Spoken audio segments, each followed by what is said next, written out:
వ్యక్తిగతంగా పార్టీ పరంగా. వ్యక్తిగతంగానేమో రాజకీయాలలో ఉండాలని, రాజకీయాల ద్వారానే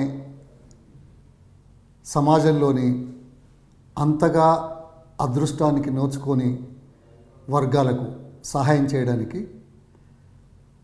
ఏరోస్పేస్లో పనిచేసి నాసాకు సప్లయర్గా ఉండి 10 సంవత్సరాలు పనిచేసిన తర్వాత అమెరికాలో భారతదేశాన్ని తిరిగి రావడం, ఇక్కడ స్థిరపడడం ఆ లక్ష్యం కోసం, రాజకీయాల లక్ష్యం. రాజకీయాల ద్వారానే ఇతోదిక సేవా కార్యక్రమాలు, అభివృద్ధి కార్యక్రమాలు చేయాలనే తపన, ఆలోచన, సంకల్పం.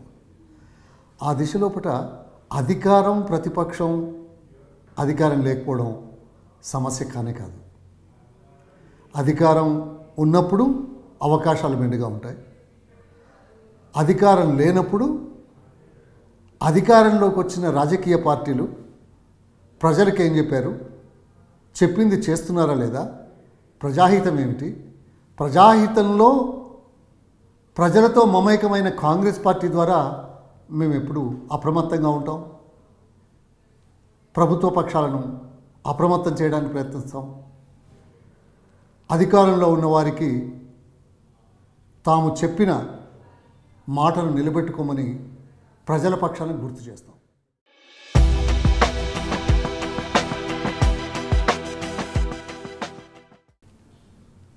అభివృద్ధి, సంక్షేమం ఒకటి, ప్రజల ఆశ, ఆకాంక్ష ఇది మరొక అంశం. 60 సంవత్సరాల సుదీర్ఘ పోరాటమేనండి, ఉద్యమమేనండి, ఆకాంక్ష అనండి, ప్రజల కోరిక అనండి, అది నెరవేర్చింది కాంగ్రెస్ పార్టీ, సోనియా గాంధీ గారు. అది నెరవేర్చడానికి ఇంకా మెరుగైన పరిపాలన సాగిస్తాం, ఇంకా మెరుగైన ప్రజా ప్రయోజనాలు సాధిస్తామని చెప్పుకోవడంలో తప్పులేదు. కానీ ఆ దిశలో పనిచేస్తున్నారా లేదా అనేదే మనం ఈరోజు సమీక్షించుకోవాల్సిన అవసరం. ఎందుకంటే ప్రజలకు ఏం చెప్పాము, మనం ఏం చేస్తున్నాం, ఇది సమీక్షించి రాజకీయ నిర్ణయాలకు పునాది అవుతుంది. ప్రజలు మనం ఎప్పటికీ మభ్యపెట్టలేము, మోసం చేయలేము. ప్రజలు చాలా తెలివైన వాళ్ళు.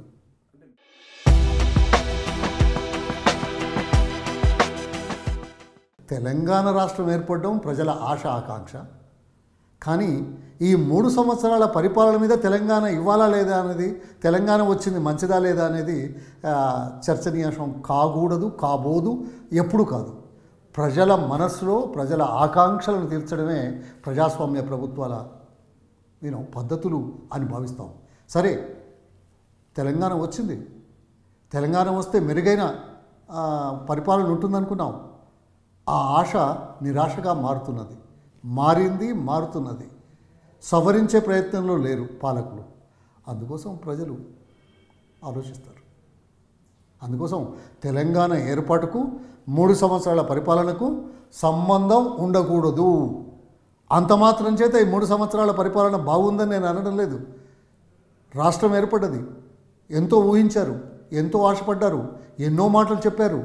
ఈ మాటలన్నిటికీ చెప్పిన దానికి ప్రజలు బేరీజు వేస్తారు. ఆ సమీక్ష నిరంతరం కొనసాగుతుంది.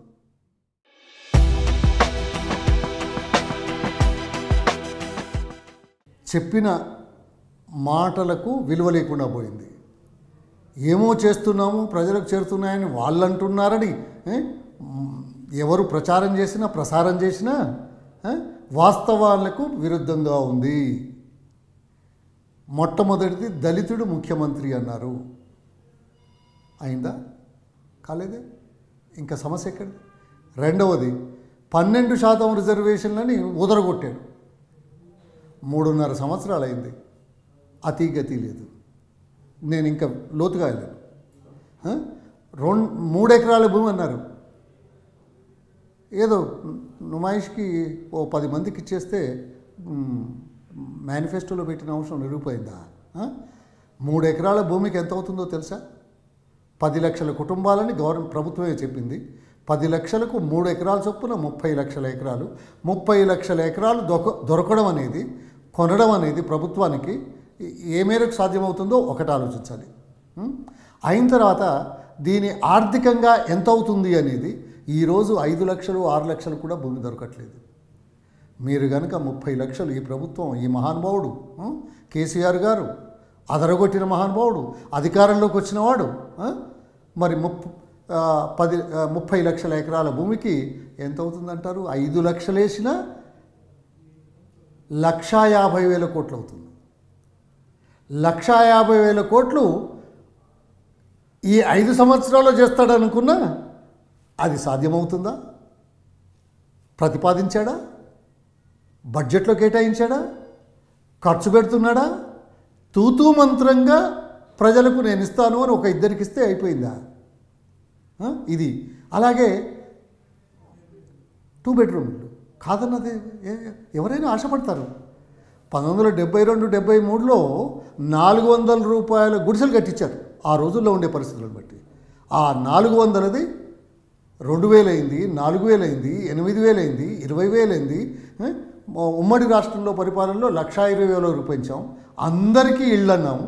దాదాపు 55 లక్షల ఇళ్ళు కట్టించగలిగే స్థాయికి ప్రపంచ చరిత్రలో ఎక్కడ లేదు. ఈ మహానుభావుడు ఆశపెట్టి 2 బెడ్రూమ్లని ఎంతమంది అయ్యా? 22 లక్షల మందికి కావాలన్నారు. 7.5 లక్షలు ఒక్కొక్క దానికి. 22 లక్షల ఇళ్ళకి ఎంత డబ్బు అవుతుందండి? అదొక 1,50,000 కోట్లు అవుతుందా? తూతూ మంత్రంగా 500 ఇళ్ళు ఆయనే, దీన్ని ఏమంటారు, నియోజకవర్గంలో ఆయన, ఏది తెలుగులో, అయ్యో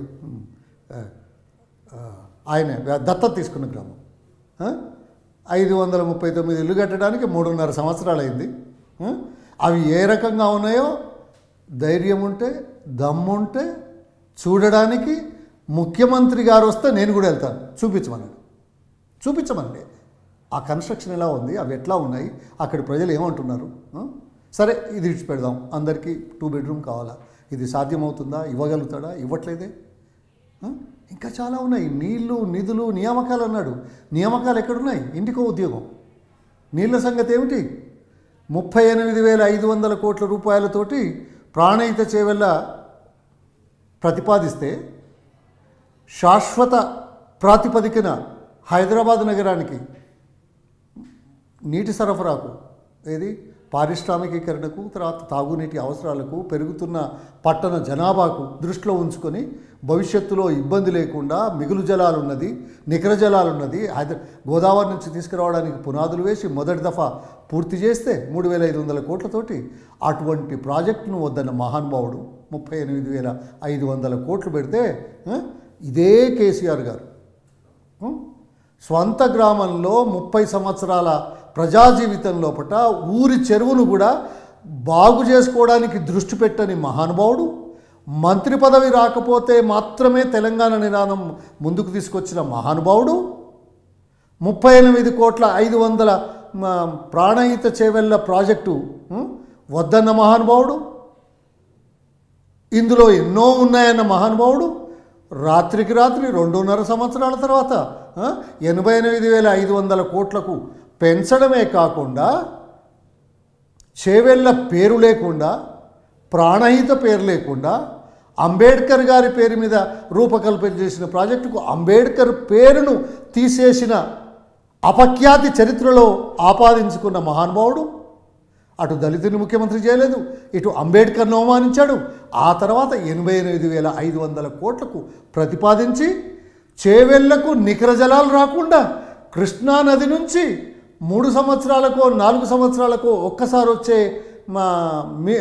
సర్ప్లస్ వాటర్, వరద జలాలను తీసుకొస్తానని చెప్పి మిగులు జలాలను, నికర జలాలను చేవెళ్లకు నిరాకరించి రాకుండా చేసిన చరిత్రలో మరుగుపడే వ్యక్తి ఈ మహానుభావుని మాటలు నమ్మమంటారా? నమ్ముతున్నారా? అందుకోసం నియామకాలు లేవు, నీళ్లు లేవు, నిధులా? రాష్ట్ర అవతరణ రోజు ఈ రాష్ట్రం, తెలంగాణ రాష్ట్రం మిగులు రాష్ట్రం, సంపన్న రాష్ట్రం. ఏమైంది 3 సంవత్సరాల పరిపాలనలో? మహానుభావ, అప్పుల రాష్ట్రంగా మార్చారు. స్వాతంత్రం వచ్చిన నాటి నుంచి 2014 వరకు తెలంగాణ అప్పులు దాదాపు 60,000 కోట్లు ఉంటే ఈ 3 సంవత్సరాల్లో 80,000 కోట్లు చేశారే. ఇంత చేసినా ఎక్కడ 7,500 కోట్ల రూపాయలు జరుగుతున్న నీటిపారుదల ప్రాజెక్టులు తెలంగాణలో ఖర్చు పెడితే 34.5 లక్షల ఎకరాలకు నీళ్ళిచ్చే అవకాశం ఉన్నది. అది పూర్తి చేద్దామని అసెంబ్లీ సాక్షిగా చెప్పిన పెద్ద మనిషి సంవత్సరానికి 25,000 కోట్ల రూపాయలు బడ్జెట్ కేటాయిస్తుందని చాలా గంభీరంగా చెప్తున్న పెద్ద మనిషి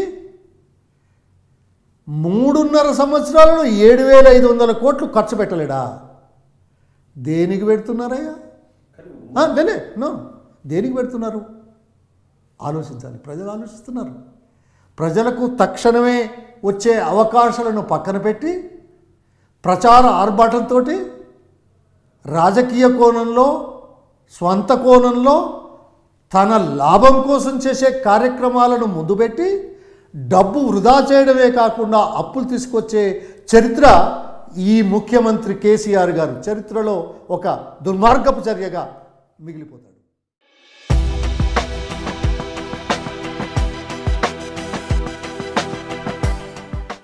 కాకతీయ మిషన్ భగీరథ. మీ మేనిఫెస్టోలో మిషన్ భగీరథ ఉందా? సరే, ఇంటింటికి నీళ్ళు ఇస్తామంటే జనం వద్దంటారా?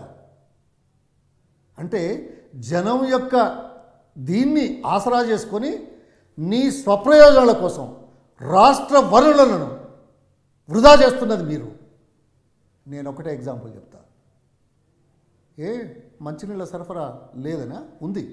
దీన్ని ఆగ్మెంట్ చేయాలి, లేని వాళ్ళకి ఇచ్చే కార్యక్రమం చేయాలి. నేను ఒకటే ఎగ్జాంపుల్ చెప్తా. మరి సాంకేతికమైన విషయాలు సాంకేతిక వేదికల మీద అయితే బాగుంటుంది, కానీ ఇలాంటి ప్రజా వీక్షకుల ముందు చెప్తే అది ఏ మేరకు పోతుందనేది చర్చనీయాంశం. అంటే మా 3 నియోజకవర్గాలు, జనగామ నియోజకవర్గం, పాలకుర్తి నియోజకవర్గం, స్టేషన్ గన్పూర్ నియోజకవర్గానికి గోదావరి వాటర్ వీళ్ళు తెచ్చిందేం కాదు, మనం చేసిందే. సిద్దిపేట నుంచి 812 కోట్ల రూపాయలతోటి ఇస్తామని ప్రణాళిక పెట్టేసి స్టార్ట్ చేశారు పైప్ లైన్ వేయడం. ఇప్పుడు ఈ 3 నియోజకవర్గాల్లో ఓవర్ హెడ్ ట్యాంకులతోటి సప్లై సిస్టమ్స్ తోటి ఉన్న వ్యవస్థ ఏదైతే ఉందో ఇది కేవలం ఇప్పుడు మొదలుపెట్టి చేసిన ఇప్పటి రేట్లతోటి 112-120 కోట్లే అవుతుంది. అటువంటి దానికి 812 కోట్ల రూపాయల కేటాయింపులు ఖర్చు. ఒక్క విలేజ్ చెప్తా, పెంబర్తి గ్రామం. ఇది దాదాపు 1100 ఇండ్లున్న గ్రామం, మెయిన్ రోడ్ మీద. అక్కడ అధికారికంగా 650 కుటుంబాలకు ఇండ్లకు నీళ్ళ సరఫరా జరుగుతున్నది. అనధికారికంగా మరో 150 ఇండ్లకు ఉన్నది, అంటే 850. ఈ మిషన్ భగీరథతోటి అదనంగా ఇచ్చే గృహాలు ఎన్నండి? 300 ఇండ్లు. ఇలాంటి ప్రక్రియ ప్రతి గ్రామంలో ఉన్నట్ట లేనట్ట? అటువంటప్పుడు వ్యక్తిగత ప్రయోజనాల కోసం లాభాపేక్షతోటి ప్రజలను నమ్మించి ప్రజల కళ్ళు కప్పడానికి ప్రయత్నం చేస్తూ మిషన్ భగీరథ కాదు, ఇది మిషన్ కల్వకుంట్ల. ధైర్యం ఉందా? ఎంక్వైరీ చేయిస్తారా? చర్చకు వస్తారా? ఎప్పుడైనా చర్చించారా? ఏంటండి? ఇంకొక విషయం, ఇదే సందర్భంగా ఆదరా బాదరాగా చాలా గొప్ప మహానుభావుడుగా ఇన్ని సంవత్సరాలు భూమి బిట్టు దగ్గర నుంచి ఎవరికి జ్ఞానోదయం కాలేదు, తెలివి లేదని ఈయనే అదేంటిది ఫ్లోరైడ్ విముక్తి నల్గొండ జిల్లాకు చేస్తానని ఏం చేశాడు? ఓ 2 కోట్లతోటో 3 కోట్లతోటో ఒక శిలాఫలకం చాలా పెద్దది వేశాడు. సంతోషం. కానీ వాస్తవాలు ప్రజలకు తెలియనుకుంటే పిల్లి కళ్ళు మూసుకొని పాలు తాగి ప్రపంచం కళ్ళు మూసుకున్నదంటే నమ్ముతారా ఎవరైనా? కృష్ణ ఫేజ్ 1లో ఫేజ్ 2లో ఇప్పటికే 80% గ్రామాలకు కృష్ణాలు నిలిచి ఫ్లోరైడ్ లేకుండా బారిన పడకుండా చేసిన కార్యక్రమం కాంగ్రెస్ పార్టీ ప్రభుత్వం చేసింది.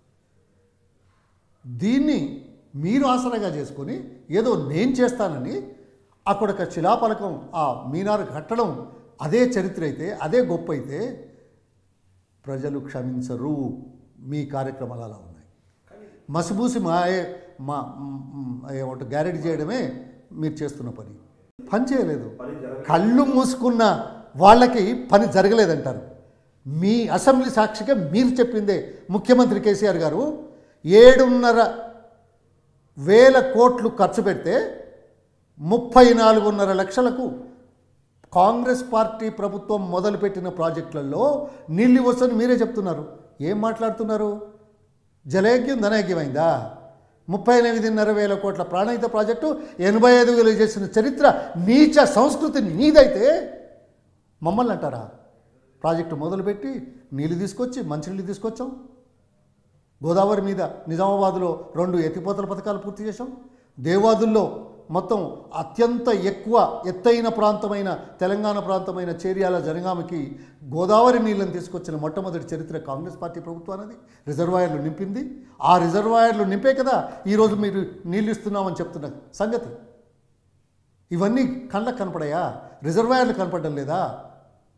జనగామ పట్టణ నీటి సరఫరాకు గోదావరి జలాలతోటి చీటకూడూరు రిజర్వాయర్ ప్రారంభిస్తే ఆ 2 కిలోమీటర్ల దూరంలో ఉన్న నీళ్లను సరఫరా చేయకుండా మీరు సిద్దిపేట నుంచి పైప్ లైన్ వేసి తీసుకొచ్చిస్తారా? మీరు కళ్ళు కప్పలేరు. మీ మోస మాటలు, దగా మాటలు ఇంకా నడవయి.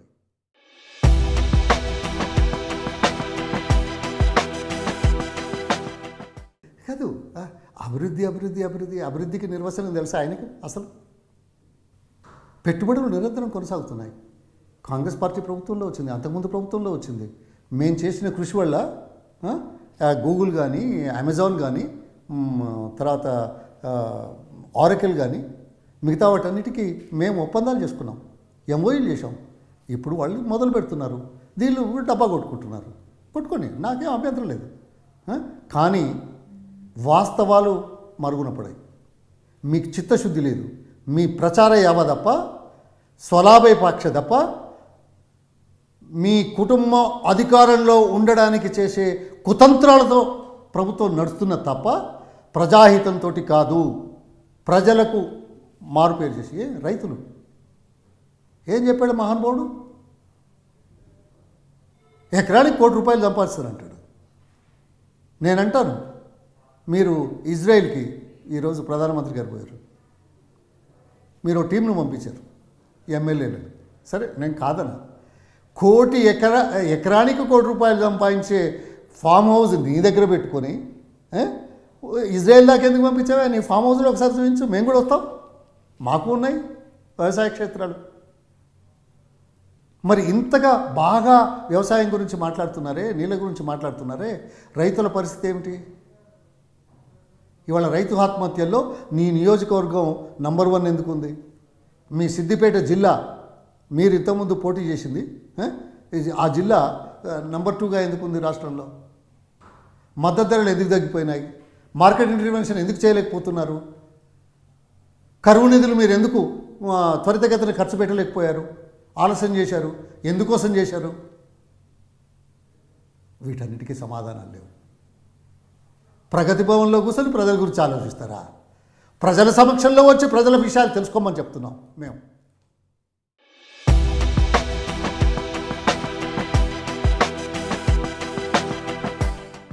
వికేంద్రీకరణ చాలా అవసరం.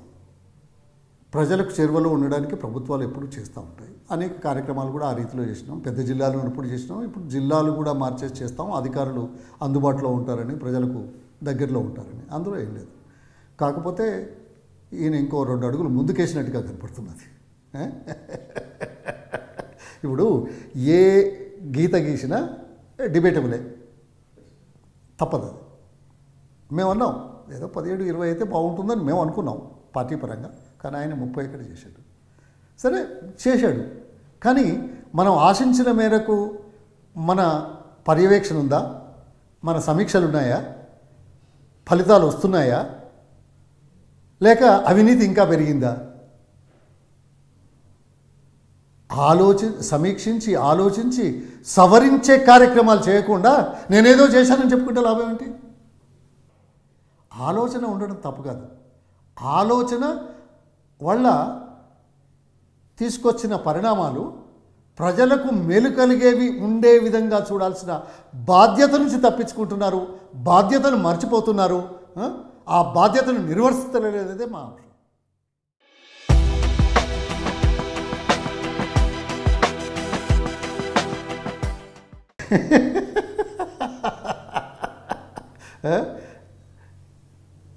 స్మృతి ఇరానీ అండ్ మోడీ ఇంకెవరైనా కానీ సరే, రికార్డ్స్ అన్నీ చాలా ఉన్నాయి. వాళ్ళెవరో పొగిడారని నేను మాట్లాడాల్సిన అవసరం లేదు. రాజకీయ కోణం, ఇరుపక్షాల ప్రయోజనాలు ఇవి అందులో ఇమిడి ఉన్నాయని చాలా స్పష్టంగా కనపడుతున్నది. అందుకోసం అదేదో కొలమానం కాదు అనేది నేను తెలియజేస్తాను. కొలమానం ఎప్పుడవుతుంది? చెప్పిన విషయాలన్నీ చేస్తే అబ్బా చాలా మంచి వాళ్ళని చెప్పినాయని చేశారు అంటాం. కాంగ్రెస్ పార్టీ యూపీఏ ప్రభుత్వంలో 2004 కానీ 2005 కానీ ఈ రాష్ట్రంలో కూడా ఎన్నికల ముసాయిదాలో ఉంచిన అంశాలను 100% అమలుపరిచిన చరిత్ర మాది. ప్రపంచంలో ఎక్కడైనా గృహ నిర్మాణం 55 లక్షలు జరిగిందా 8 ఏళ్ళు 9 ఏళ్ళలో? ప్రపంచంలో ఎక్కడైనా 4 లక్షల మంది పెన్షనర్లు ఉంటే 74 లక్షల మంది చేశారా? ప్రపంచంలో ఎక్కడైనా ఆరోగ్యశ్రీ ఉందా? ప్రపంచంలో ఎక్కడైనా పేద విద్యార్థులకు ఫీ రీయింబర్స్మెంట్ కార్యక్రమం ఉందా? ప్రపంచంలో ఎక్కడైనా ఎవరైనా ఎన్నడైనా ఉచిత విద్యుత్తు 34 లక్షల మందికి వ్యవసాయదారులకు ఇచ్చిన చరిత్ర ఉందా? ఇన్ని చేశాం. సరే, ప్రజలు ఇంకింత ఆశపడ్డారు, అది వేరు విషయం. కానీ ఇప్పుడు ఈ ఎంప్లాయ్మెంట్ గ్యారంటీ స్కీమ్లో డబ్బులు ఇవ్వరు, ఫీ రీయింబర్స్మెంటు డిలే, సంవత్సరాల కొద్ది పెండింగ్లో ఉంది. ఇంకా అనేక విషయాలు కూడా పెండింగ్లో ఉన్నాయి. ఆరోగ్యశ్రీ హాస్పిటల్స్ బోర్డు పెట్టుకున్నాయి. ఎంత దౌర్భాగ్యం అండి! ఇంకా ఆరోగ్యశ్రీకి ఇక్కడ లేదు అని 700 పైచిలకు విభిన్న వ్యాధులకు ప్రపంచంలో మొదటిసారిగా మన రాష్ట్రంలో పుట ఆ వెసులుబాటు కల్పించిన చరిత్ర మాదైతే అది చేయట్లేదు. ఇంకా ఐటీలో మీరు అడిగారు ఏమండి, దేశంలో మొదటిసారిగా ఐటీఐఆర్ దాదాపు 50,000 ఎకరాలలో మన హైదరాబాద్ చుట్టూ 3 ప్రాంతాలలో వచ్చే 20 ఏళ్లలో దాదాపు 2 లక్షల కోట్ల పెట్టుబడులు వచ్చే విధంగా, పెట్టుబడులు కాదు వ్యాపారం జరిగే విధంగా 15.5 లక్షల డైరెక్ట్ ఎంప్లాయ్మెంటు, 55 లక్షల ఇండైరెక్ట్ ఎంప్లాయ్మెంట్ వచ్చే విధంగా దేశంలో మొదటిది శాంక్షన్ చేయించి ప్రారంభం చేస్తే దాని అతిగతి లేదు, పక్కన పెట్టారు. Animation, gaming and media city ప్రపంచంలోని దేశాలలో తిరిగి అంతకంటే మెరుగైంది హైదరాబాద్ నగరంలో ఉండాలని, హైదరాబాద్ నగరం చార్మినారు, హైటెక్ సిటీ, తర్వాత మీడియా సిటీ లాగా సినానిమస్గా ఉండాలనే ఉద్దేశంతో తయారు చేసిన ప్లాన్ను, పునాది రాయేసిన ప్లాను 3.5 సంవత్సరాలు అయితే అది పట్టించుకోకపోతే 15,000 మందికి ఉద్యోగ అవకాశాలు డిలే చేస్తున్న చరిత్ర ఈ ప్రభుత్వానికి. ఇక్కడ దాదాపు 100 పైచిలకు యానిమేషన్ మీడియా కంపెనీలు ఉన్నాయి, చిన్న చిన్నవి.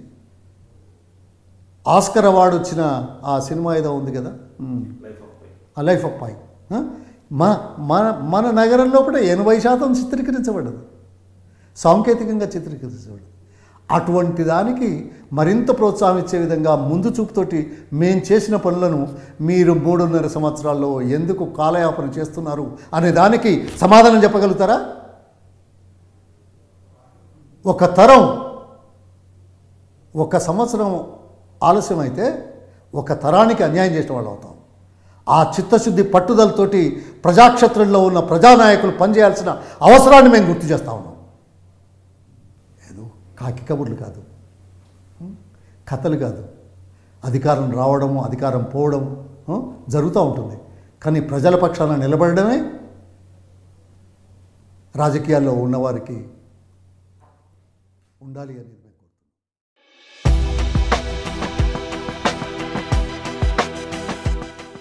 వాళ్ళు ఎవరో ఏదో చేస్తారు, కానీ ఎవరయ్యా రాజశేఖర రెడ్డి గారు? కాంగ్రెస్ పార్టీ రాజశేఖర రెడ్డి వేరా? ఒక ముఖ్యమంత్రిగా అవకాశం వచ్చినప్పుడు ఆయన ఆలోచనలకు అంకురార్పణ చేసి ఫలితాన్ని తీసుకొచ్చాడు. అది కాంగ్రెస్ పార్టీ ద్వారా. ఇవన్నీ మేము చర్చించలేదా? క్యాబినెట్లో మేమంతా ఒప్పుకోలేదా? ఎన్నికల ముందు చేసే దాంట్లో మేమంతా అనుకోనే కదా చెప్పింది ఉచిత కరెంటు నుంచి. అందుకోసం వైఎస్ రాజశేఖర రెడ్డి కాంగ్రెస్ పార్టీ అవినాభావ సంబంధం, విడదీయరాని బంధం. అందుకోసం ఇదేదో ఒక్కరిది అనేది కాదు.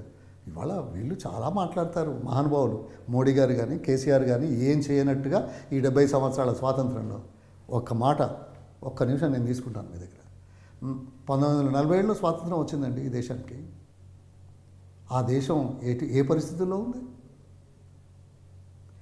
కాడెడ్ల మొద్దుబండి ఆర్థిక వ్యవస్థ. గ్రామాలలో సవారీ కచరాలు కేవలం దొరలకు జమీందారులకే ఉన్నాయి. అటువంటిది ఆ రోజుల్లో నాకు బాగా తెలుసు 50స్లో ఆహార ధాన్యాలు లేకపోతే అప్పుడు ఎంతమంది? 33 కోట్ల మంది. 33 కోట్ల మందికి కూడా ఆహార ధాన్యాలు పండించలేక సరఫరా చేయలేని దైన్యస్థితిలో ఉన్న దేశం 1947. ఆకలి చావులు పశ్చిమ బెంగాల్లో లక్షల కొద్ది జరిగిన చరిత్ర మనకు తెలుసు.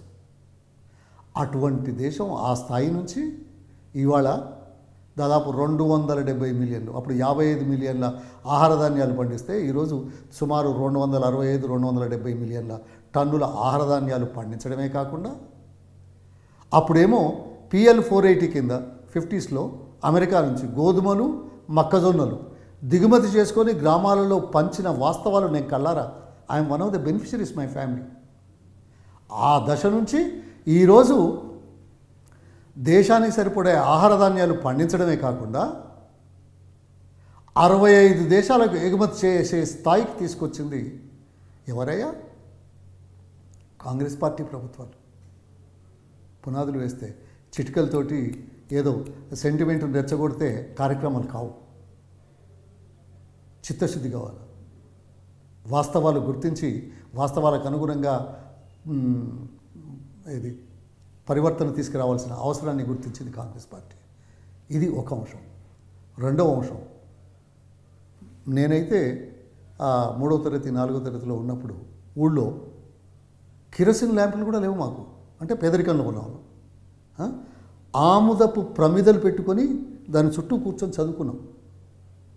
ఇవాళ దేశం ఎక్కడుందంటే ఇస్రో, చంద్రయాన్, మంగళయాన్ ప్రపంచంలో అత్యంత అభివృద్ధి చెందిన దేశాల కంటే మిన్నగా 108, 111 ఒకేసారి ప్రయోగించే స్థాయికి సాంకేతికంగా వచ్చింది.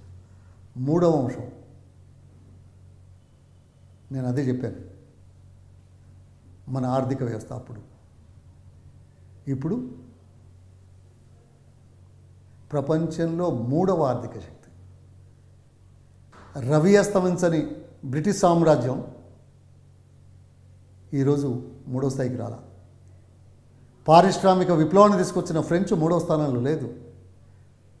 పారిశ్రామికీకరణలో అత్యంత పేరుగాంచిన జర్మనీ దేశం 3వ స్థానానికి రాలేదు. అమెరికా, చైనాల తర్వాత భారతదేశం ఎలా వచ్చిందండి? ఏది మోడీ గారు మాట్లాడితే వచ్చిందా, లేకుంటే కేసీఆర్ గారు సడన్గా ఒకసారి లేచి అధికారంలో రాగానే వచ్చిందా? అందుకోసం పరనింద, ఆత్మస్థుతి ఇది తగదు, ప్రజలు క్షమించరు.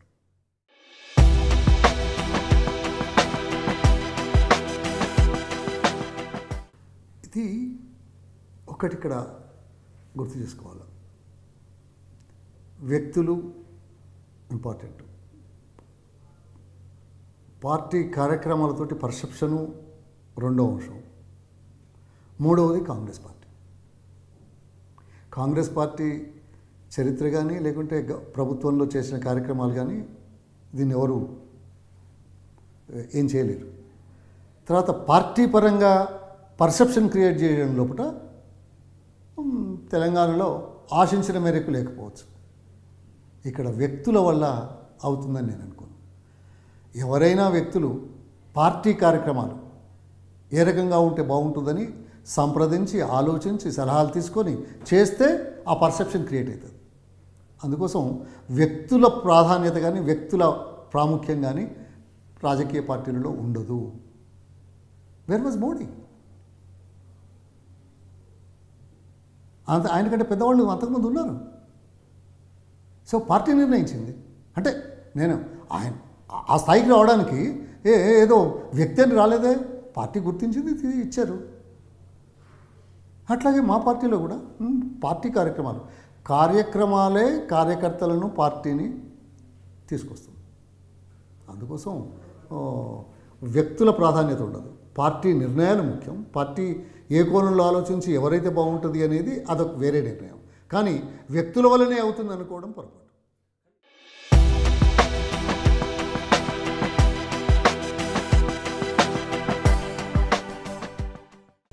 విశ్లేషించే ఉంది. ఆయన మనస్తత్వం తెలిసిన వాళ్ళం.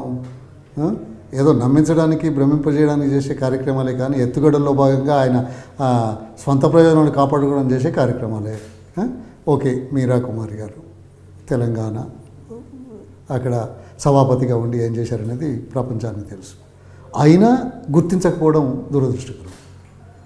ఇది ఒకటే విషయం అనుకుంటే పొరపాటు.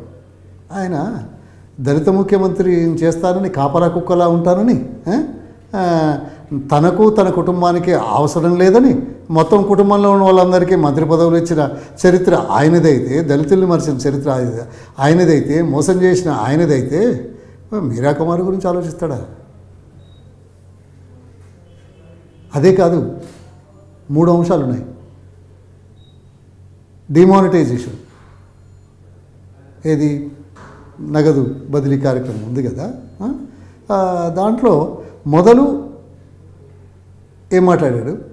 ఢిల్లీకి వెళ్ళొచ్చిన తర్వాత బీజేపీ ముఖ్యమంత్రుల కంటే ముందుగా చాలా మంచిదని పొగిడిన మహానుభావుడు ఇవాళ రైతులు సొంత డబ్బులు కూడా తీసుకోలేని పరిస్థితుల్లో ఉన్న వ్యవస్థ తీసుకొచ్చిన దానికి క్షమాపణ చెప్పాల్సిన అవసరం ఉంది, బాధ్యత వహించాల్సిన అవసరం. అది వేరే అంశం, దాన్ని తీసుకొచ్చేది. అది జిఎస్టీ ఏమన్నాడు? నీటిపారుదల ప్రాజెక్టుల మీద 19,000 కోట్ల భారం పడుతుంది, బాగుండదు అనే మాట మాట్లాడాడు. రాష్ట్ర ప్రభుత్వం 4,000 కోట్ల రూపాయలు ఆదాయం పోతుంది అని మాట్లాడారు. 6,000 కోట్ల రూపాయల బకాయిలు రావు అనేది మాట్లాడారు. అంటే 29,000 కోట్ల రూపాయలు రాష్ట్రం నష్టపోతూ ఉన్నదని పబ్లిక్గా చెప్పి అందరికంటే ముందుగా జిఎస్టీ గురించి మద్దతు పలికాడు.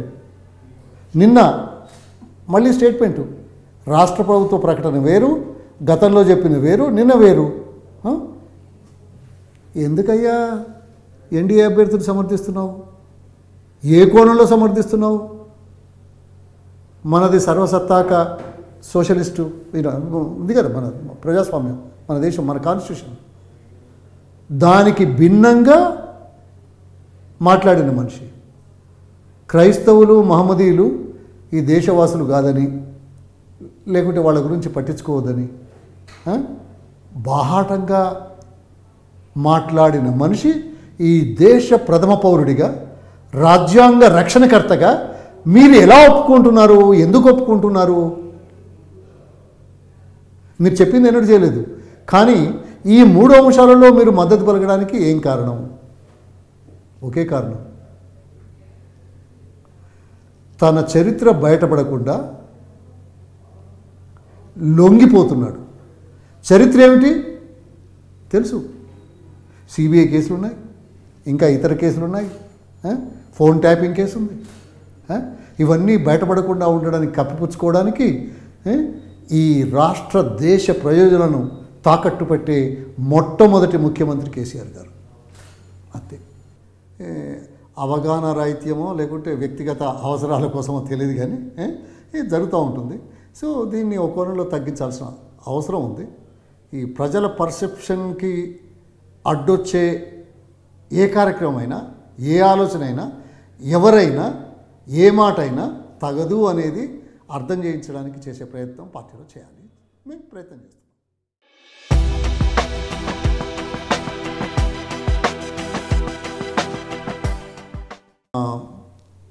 బయోడేటా కనుక చూస్తే చాలా విషయాలు తెలుస్తాయి. తర్వాత ఇప్పటి వరకు నేను పత్రికాముఖంగా నా మీద అంటే చర్చించి రాసిన అంశాలు క్లారిటీ ఇస్తుంది. కానీ ఒకటే, సామాజిక కోణం, పేదరికం, ఈ రెండు నన్ను బాధించాయి. బాధించడం కాదు, దాని ద్వారా చైతన్యం వచ్చింది. ఈ సమాజం డబ్బు, విద్య ఈ రెండు లేకపోతే గుర్తించదు అనే అంశానికి చిన్నప్పుడు ఆ నిర్ణయానికి వచ్చాను. అందుకే పట్టుబట్టి చదువుకోవడం, అకాడమిక్గా నేను ఫస్ట్ సెకండ్ ఎప్పుడు ఉండేవాడిని జిల్లాలో. దాని ద్వారా నా పేదరికంలో ఉన్న నాకు 3వ తరగతిలోనే మా ఊళ్ళో లైబ్రరీ గ్రంథాలయం ఓపెన్ చేస్తే, గ్రామాలలో గ్రంథాలయాలు ఇది ఒక ఊహించని పరిణామం. అందులో 50స్లో మా ఊరు కొద్దిగా చైతన్యవంతమైన హిస్టారికల్ బ్యాక్గ్రౌండ్ ఉంది. అక్కడ కొంతమంది యువకులు పెట్టారు. నేను రూపాయి నెలకు సాయంకాలం 4 గంటలకు బడి గంట కొట్టిన తర్వాత వెళ్ళి ఓపెన్ చేసి సూర్యాస్తమైన తర్వాత క్లోజ్ చేసి పత్రికలు, పుస్తకాలు జాగ్రత్తగా చూసేవాడిని. ఆ రూపాయి అయితే మా అమ్మకు ఆ రోజుల్లో 2 అణాల కూలి, ఒక మహిళకు వ్యవసాయ కూలి. దాంతో మా 4 పిల్లల్ని సాధింది. అటువంటి నేపథ్యం నుంచి వచ్చినాయి కాబట్టి ఓ పట్టుదల. హై స్కూల్కి వెళ్ళాం. 10th క్లాస్ బియాండ్ చదువుకున్నది మా తాత ముత్తాతల నుంచి చరిత్రలో పుట్ట మేమే, నేను మా అన్నయ్య. అంటే మా మదరు చదివించాలనే తాపత్రయం, మాకు కూడా చదువుకోవాలనే తాపత్రయం. కొన్ని సందర్భాలలో చిన్న చూడబడ్డ జ్ఞాపకాలు ఒక కసిగా మేము తీసుకోవడం జరిగింది. దానికి వేరే చరిత్ర ఉంది. ఈ రకంగా మేము చదువుకున్నాం, అమెరికా పోయినాం. కానీ నాలాంటి వాడు, గ్రామీణ ప్రాంతాల నుంచి వచ్చేవాళ్ళు బాగుండాలి అనే ఆలోచనతోటే ఇండియాకు రావడం, అది కూడా చాలా ఎక్సైజ్ చేశాం. మిసైల్స్, ఎయిర్ క్రాఫ్ట్ సంబంధించిన అంశాల మీద పనిచేసిన వాడైనప్పటికీ నాకు తృప్తి లేకుండే. నా కార్యక్రమం సమాజంలోని 0.01%కు మాత్రమే మేలవుతున్నది కదా. నాలాగా రావడానికి నేను ఏం చేస్తే బాగుంటుంది అనేది ఆలోచన చేసి వచ్చాం. పౌల్ట్రీ ఎంచుకున్నాం. దీంట్లో ఇంకా చాలా ఉన్నాయి మాట్లాడడానికి. అది గ్రామీణ ప్రాంత నిరుద్యోగులకు, అన్స్కిల్డ్ వర్కర్స్కి, అంతగా అదృష్టానికి నోచుకున్న వాళ్ళకి తక్కువ పెట్టుబడితో ఎక్కువ ఉద్యోగ అవకాశాలు, ఉపాధి అవకాశాలు కల్పించే చరిత్ర పౌల్ట్రీ రంగంలో ఉంది. కాబట్టి ఈరోజు మనం ప్రపంచంలో 3వ స్థానానికి వచ్చాం పౌల్ట్రీలో. ఆ రోజు నథింగ్ అది. అంటే ఉద్యోగ అవకాశాలు అంటే ఆర్థిక పరిస్థితి మెరుగుపడుతుంది. ఆర్థిక పరిస్థితి మెరుగుపడుతుంది అంటే కుటుంబాలలో చదివిస్తారు. అందుకే విద్య, డబ్బు ఈ రెండు ఉంటేనే సమాజం గుర్తిస్తుంది అనే విషయంలో అది ప్రాతిపదికగా వచ్చాం. దాంతోపాటు ప్రజాస్వామ్య ప్రభుత్వాల ద్వారా నేను ఎలాగైతే లబ్ధి పొందానో ఒకటే ఎగ్జాంపుల్ చెప్తాను. మా బ్యాక్గ్రౌండ్కి అమెరికా లాంటిది ఊహించని పరిస్థితి, ఇంజనీరింగ్ చదవడం అనేది ఊహించని పరిస్థితి. ఎంసీ చాగ్లా గారు 1962-63లో ఒక పథకం తీసుకొచ్చాడు. పేద పిల్లలకి ఇంజనీరింగ్ మెడిసిన్ చదువుకోవడానికి 970 రూపాయల లోన్ స్కాలర్షిప్స్ ప్రవేశపెట్టాడు. మేము 12వ తరగతి రిజల్ట్స్ రాకముందే జిల్లాలో ఇగో ఈ 4-5 పిల్లలకి ఇది వస్తుంది అనేది పత్రికల్లో ప్రకటించిన సృష్ట. అంటే కేంద్ర ప్రభుత్వం, కాంగ్రెస్ ప్రభుత్వం, ఎంసీ చాగ్లా గారు విద్యామంత్రిగా ప్రవేశపెట్టిన ఒక పథకం వచ్చింది కాబట్టి, ఆ పేపర్లో వచ్చింది కాబట్టి మా ఊళ్ళో డబ్బున్న వాళ్ళ దగ్గర 400 రూపాయలు అప్పు తీసుకోవడం, 374 రూపాయలు మొట్టమొదటిసారి జీవితంలో హైదరాబాద్ రావడం, ఆ 374 రూపాయలు కట్టడం, ఒక 6 మాసాలు భూలోక్పూర్ నుంచి ఇంజనీరింగ్ కాలేజ్ వరకు ఉదయం నడిచి మళ్ళీ సాయంకాలం నడిచిపోయిన పరిస్థితులు. ఆ తర్వాత స్కాలర్షిప్ వచ్చిన తర్వాత యూనివర్సిటీ హాస్టల్లో ఉండడం. అంటే ప్రభుత్వాలు అవకాశాలు కల్పిస్తే ఆకాశమే హద్దుగా ఎదిగే వ్యక్తులు కులాలకు అతీతంగా, మతాలకు అతీతంగా, ప్రాంతాలకు అతీతంగా, వర్గాలకు అతీతంగా ఉంటారు అని రుజువు చేయడానికి చెప్పే విషయం అది. అంటే ప్రభుత్వ కార్యక్రమాల వల్ల ఇతోధిక మేలు జరగాలనే ఉద్దేశం. అందుకే రాజకీయాల్లో ఉంటే మరింత మేలు చేసే అవకాశాన్ని మనం తీసుకుంటాం, మనం చిత్తశుద్ధిగా ఈ కార్యక్రమాలు చేద్దాం అనే తపనతోటి రాజకీయాల్లోకి వచ్చాం.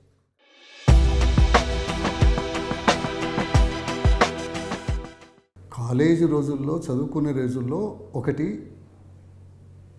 ఇన్సెక్యూరిటీ ఫీలింగ్, తర్వాత ఇన్సెక్యూరిటీ అభద్రతాభావం ఏమవుతుందో, తర్వాత ఆర్థిక కోణం, మూడవది సామాజిక కోణం.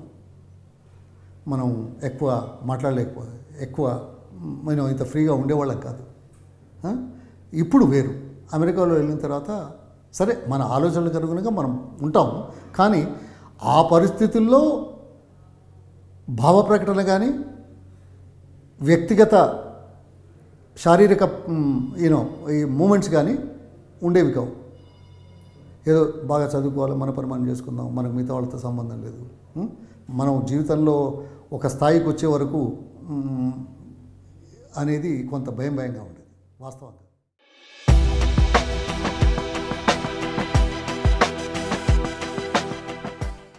నేను సాధించింది ఒకటైతే, సాధించింది అనే కంటే ఈ స్థాయికి రావడం వాటెవర్ స్థాయి నాకు గర్వకారణం, నాకు చాలా తృప్తినిస్తుంది. పార్టీలో పనిచేస్తాం, పార్టీ ఏ కార్యక్రమం ఇచ్చినా నిర్వహిస్తాం. పార్టీ అంటే ఏం చెప్పినా అది మాకు శిరోధార్యం. వ్యక్తిగతంగా సరే ప్రతి ఒక్కరూ ఆశిస్తారు. ఆ ఆశ ఎటువంటిదైనా అది పార్టీ రూపుదిద్దాల్సిందే, కానీ వ్యక్తిగతంగా మేము చేయాల్సింది లేదు. ఇంకా సాధించాలని ఎవరికైనా ఉంటుంది, అది వేరే విషయం. కానీ వ్యక్తిగత సంతృప్తి ఎక్కువ ఆరోగ్యకరం అని నేను అనుకుంటాను. దాంతోపాటు ఆనందంగా ఉండడానికి ప్రయత్నం చేయడమే కాకుండా, అంటే ఎంత 7 బిలియన్ పీపుల్ అంటే 750 కోట్ల మంది ఉన్నారు ప్రపంచంలో. ఎన్నో జీవరాశులు ఉన్నాయి, ఎన్నో మృగాలు ఉన్నాయి, ఎన్నో క్రియేచర్స్ ఉన్నాయి, ఎన్నో ఇవి ఉన్నాయి. Billions and billions of life this thing. అందులో 750 కోట్ల మనుషులు. 750 కోట్ల మందిలో మన జీవితకాలంలో మనం ఎంతమందిని కలుస్తాం? Very insignificant, very insignificant. అటువంటప్పుడు ఈ కలిసిన సమయంలో సంతోషంగా, ఆనందంగా, మంచి కోసం, అందరి కోసం ఆలోచన చేసి సమయాన్ని పంచుకోవడం ఒక గొప్ప జ్ఞాపికగా ఉండాలని కోరుకుంటాను. అందుకే కొంత ఇది ఉంటుంది. అమెరికా వెళ్ళి వచ్చాం కాబట్టి అక్కడ వాళ్ళు పనిలో సీరియసే, కానీ హాస్యం కాదు, ఇది humour is part of their life. They enjoy every moment while working seriously. ఇక్కడ సీరియస్గా పనిచేస్తున్నావా లేదో అని ప్రతి ఒక్కరూ ఆత్మవిమర్శ చేసుకోవాల్సిన అవసరం. కానీ పని చేసినా చేయకున్నా సీరియస్గా ఉంటే చేస్తున్నారని అనుకోవడం మరో పొరపాటు. ఆ పరిస్థితిలో మనం ఉన్నాం.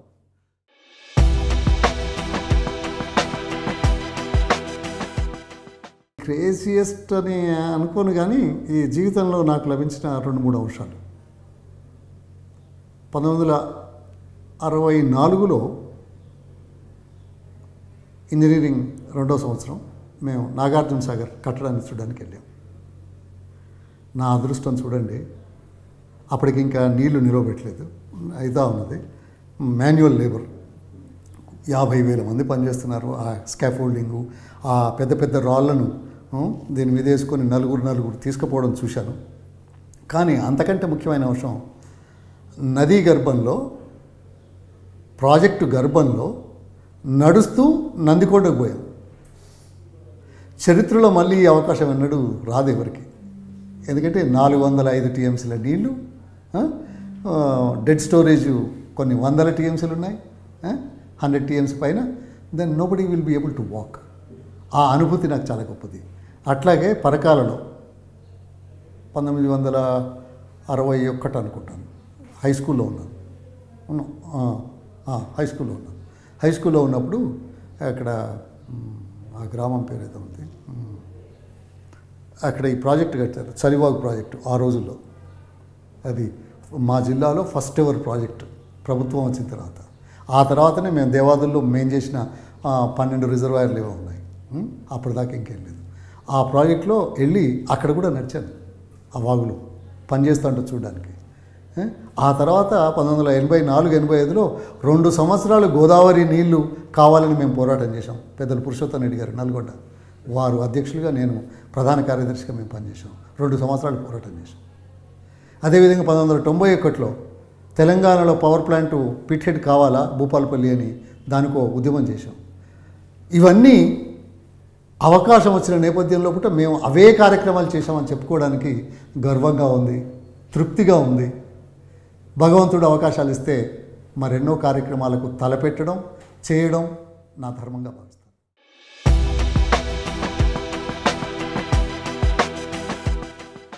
సీఎం రేస్లో పొన్నాల గారు ఉంటే అనే ప్రచారం కానీ ప్రసారం కానీ ప్రజాస్వామ్యంలో 4 స్తంభాలు. ఒకటి మీడియా, మిగతాది మేము ఉన్నాం, తర్వాత ఇవన్నీ ఉన్నాయి. మరి ఈ ప్రచారమేనండి ప్రసారమేనండి మీరు తప్పుగా వద్దు, కానీ ఎలా జరుగుతుంది అనేది మీకు తెలియక అడగట్లేదు, లేక మరొక్కసారి మా ద్వారా ప్రజలకు చెప్పే అవకాశం తీసుకుంటున్నారని కూడా అనుకోవచ్చు. నేను 2 ఉన్నాయి. దాంట్లో ప్రజాప్రతినిధుల ఎన్నిక కాబడిన తర్వాత, పార్టీ నిర్ణయించిన వ్యక్తులు ఎన్నిక కాబడిన తర్వాత వారంతా కలిసి ఆలోచిస్తారు. వారి ఆలోచనలు, సూచనలు, సలహాలు మా అధిష్టానం గుర్తిస్తుంది. ఆ తర్వాత ఇది విధానం. సాంప్రదాయం చివరగా పార్టీ నిర్ణయిస్తుంది. సూచనలు, సలహాలు పరిగణలోకి తీసుకుని చేసే నిర్ణయాలు సాంప్రదాయం. ఆ సాంప్రదాయానికి అనుగుణంగా ఉంటుంది. నేనున్నాను, ఆయన ఉన్నాడు అని అనుకోవడం పొరపాటు. ఇది విధానం, సాంప్రదాయం. ఈ 2 అర్థం చేసుకుంటే ప్రశ్నకు తావే లేదు. కానీ నా అదృష్టం ఏంటంటే మీరు ఈ విధానాన్ని, సాంప్రదాయాన్ని మరొక్కసారి ప్రజలు చేయడానికి మీరు అడిగారని నేను అనుకుంటున్నాను.